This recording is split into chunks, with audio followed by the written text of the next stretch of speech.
We arrived in Taos at dusk, and after eating at a diner, we camped north of town near the Rio Grande Gorge. I woke at dawn to the sound of hundreds of sheep moving past our sleeping bags. We watched the unexpected parade in the crisp morning air while pulling our clothes on over our long johns. As soon as it opened, we went inside the Taos County Tack and Saddle Shop, the rich smell of leather filling my nostrils. Behind the counter stood a bearded, middle-aged man sucking on a toothpick. Under the brim of his cowboy hat, his clear blue eyes observed us in a lazy fashion as we checked out the bridles and halters. I called over to him, "We're going on a ride to Aspen. Do you have any idea where we can buy a couple of horses?" Stroking his beard, he studied me for a moment, and then shifted to Mitch.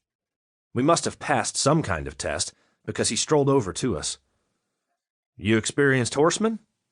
I laughed and shook my head. "Hardly. I've been in the saddle about 12 hours, and my friend here has about 2 hours on his resume. By the way, my name is Rich." I extended my hand, and he took it in his strong grip. "Thomas," he said. Mitch introduced himself and shook his hand. Thomas went back to stroking his beard as he looked back and forth at us. What was going on behind those blue eyes? "So why do you two want to ride all the way to Aspen?" "Well, we were talking about how incredible it must have been in the old days to ride across unspoiled country. We decided we wanted to do it." He paused again. "You need to know what you're doing when you buy horses. Horse traders can be a crafty bunch. You might get an old horse that wouldn't make the trip, or one that's too spooky for trail riding. And you need to know how to care for your horses and equipment." This didn't sound as easy as I thought. Still, I knew we weren't going to turn back. "Yeah, I'm sure we have a lot to learn. What do you suggest?"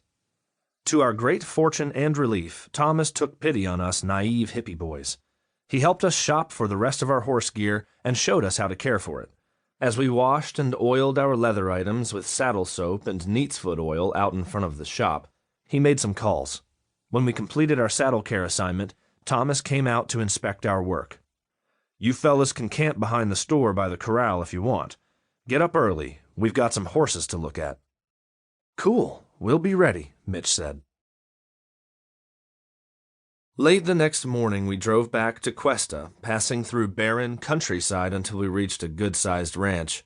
Thomas hopped out and went over to two men standing outside one of the buildings.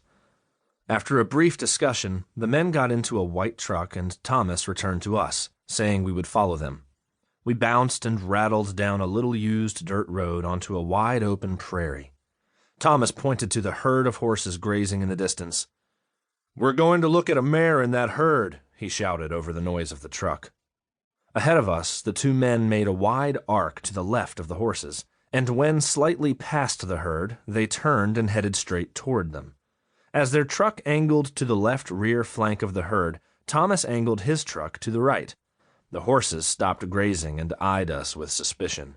When both drivers started honking their horns, a tall chestnut took off in front, and soon all the horses were galloping together.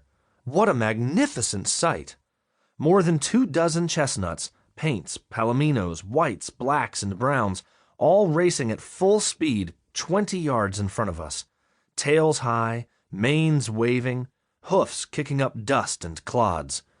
Talk about the Wild West. This was, hands down, one of the coolest moments of my life.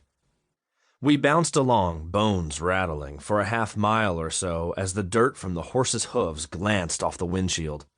The two trucks herded the horses into a corner where two fences met, then slowed and stopped.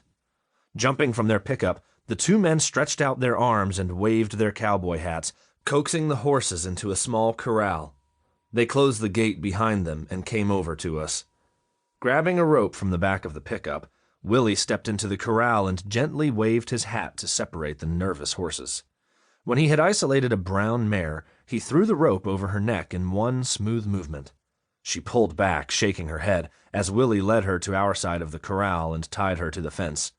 Hank brought over a saddle and halter from the truck, and while Willie saddled her, Thomas conducted his exam. When he finished, Willie led the mare a few feet from the fence and motioned for me to mount up. Already pumped with adrenaline, I hopped on without a thought and grabbed the reins. But the mare had other ideas.